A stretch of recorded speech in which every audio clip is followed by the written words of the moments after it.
A las 6 de la mañana del 7 de octubre, más de 1.200 miembros armados de Hamás invadieron Israel para realizar el mayor atentado de su historia. Acabaron con la vida de 1.200 israelíes y tomaron como rehenes a varios cientos más. Desde aquel día, Israel comenzó a preparar su respuesta y no se sabe muy bien si esa era la idea inicial o es algo que se ha ido fraguando con el pasar de los meses. Pero lo cierto es que a día de hoy, Israel parece decidido a acabar con todos sus enemigos y no únicamente con Hamás. Para entender cómo ha llegado Israel a invadir por tierra otro país, con el consiguiente riesgo para sus tropas, la posibilidad de miles de víctimas civiles y el daño a su ya desgastada reputación internacional, necesitamos ver el contexto. Tras el 7 de octubre, Israel invadió Gaza con el objetivo declarado de no parar hasta acabar de una vez por todas con Hamás. Y ese mismo día Hezbollah, otro grupo terrorista que controla de facto el Líbano, ya que tiene más potencia militar que el propio ejército libanés, comenzó a bombardear continuamente el norte de Israel.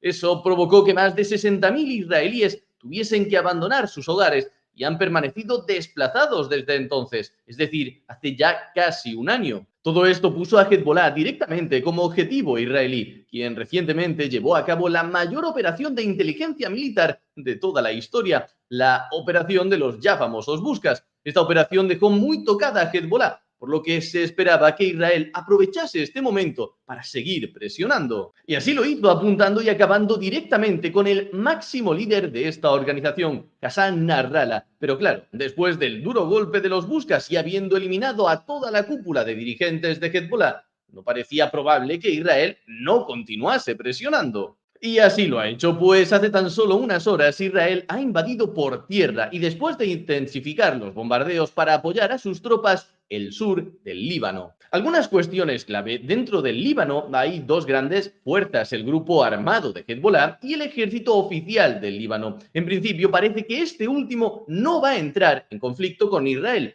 pues la incursión se ha realizado después de que el ejército libanés se retirase del sur del país. En segundo lugar, no parece ser una incursión a gran escala. Los informes ya apuntaban a que Israel no había acumulado suficientes tropas, suficientes hombres en la frontera para invadir el Líbano, y así parece haberlo confirmado el propio Israel, quien habla de una incursión limitada hacia objetivos concretos. Según declaraciones del ejército israelí, Hezbollah estaba utilizando las aldeas del sur del país para preparar una incursión similar a la del 7 de octubre de Hamás. Por lo tanto, su objetivo declarado es atacar y asegurar estas posiciones para evitar ese riesgo. Además, también los túneles que tiene Hezbollah en esta zona y que utiliza para entrar en el país, atacar o secuestrar israelíes, como por ejemplo hicieron ya en 2006, y de hecho ese fue el detonante de la última guerra entre Israel y Hezbollah. Israel podría intentar con esta incursión que se cumpla una resolución de la propia ONU, de la propia Naciones Unidas, que nunca se llegó a respetar.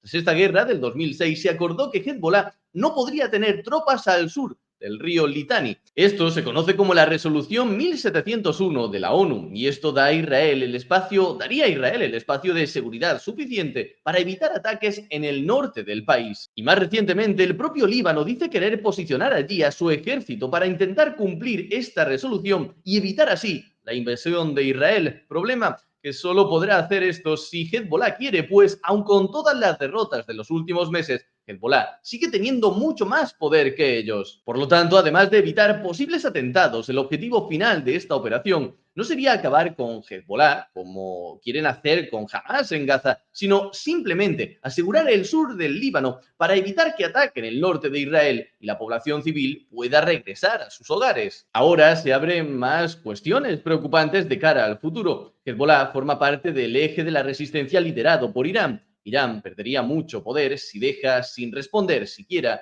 que Israel acabe con Hamás, otro de los miembros de este grupo, y debilite como nunca antes a Hezbollah. Pero, ¿tiene poder realmente para responder y atacar a Israel? Esto lo veremos en otro vídeo, por cierto, suscríbete para no perderte nuevas actualizaciones sobre este conflicto. Otra pregunta es, ¿entrará en el combate el ejército de Estados Unidos? De hecho, ya han movilizado más tropas a esta zona, vista la reciente tensión entre Israel y Hezbollah, pero ¿cuál sería el detonante clave para que entrasen realmente? ¿Hasta dónde llegarán las sanciones internacionales contra Israel? Si la comunidad internacional ha criticado duramente la situación en Gaza, es de esperar que condenen todavía más la invasión del Líbano Pues aquí ya estamos hablando de un país con fronteras bien definidas. A nivel político, la imagen de Benjamin Netanyahu estaba muy tocada antes del 7 de octubre. Tras ese día y los rehenes, muchos le culparon como el principal responsable por no haberlo evitado, por no haber protegido a su país. Su imagen pública empeoró todavía más. Sin embargo, en los últimos meses, al ir de victoria militar en victoria, su popularidad se ha recuperado, volviendo a ser ya el líder mejor valorado de Israel. Por lo tanto, aprovechará para adelantar elecciones, para aprovechar esta situación. Y finalmente, ¿qué harán el resto de países árabes no alineados con Irán? ¿Entrarán en este conflicto? Cuando comenzó la invasión en Gaza, muchos de ellos protestaron enérgicamente, pero con el pasar de los meses, con el pasar del tiempo, la cuestión se ha diluido bastante. ¿Y a qué puede deberse todo esto? Pues probablemente porque estos grupos extremistas y radicales religiosos no son solo un peligro para Israel, sino también para los propios países árabes, donde muchas veces sufren atentados o desestabilización interna por culpa de estos grupos. Es decir, que a pesar de las críticas, estos países estarían más tranquilos si Israel lograse sus objetivos, por lo que lo más probable es que su respuesta no pase de ir más allá de alguna que otra crítica o alguna que otra sanción económica o diplomática. Y hasta aquí el vídeo de hoy. Muchas gracias por ver el vídeo, darle a like y suscribirte para apoyar este pequeño proyecto. Como siempre, nos vemos en el próximo vídeo.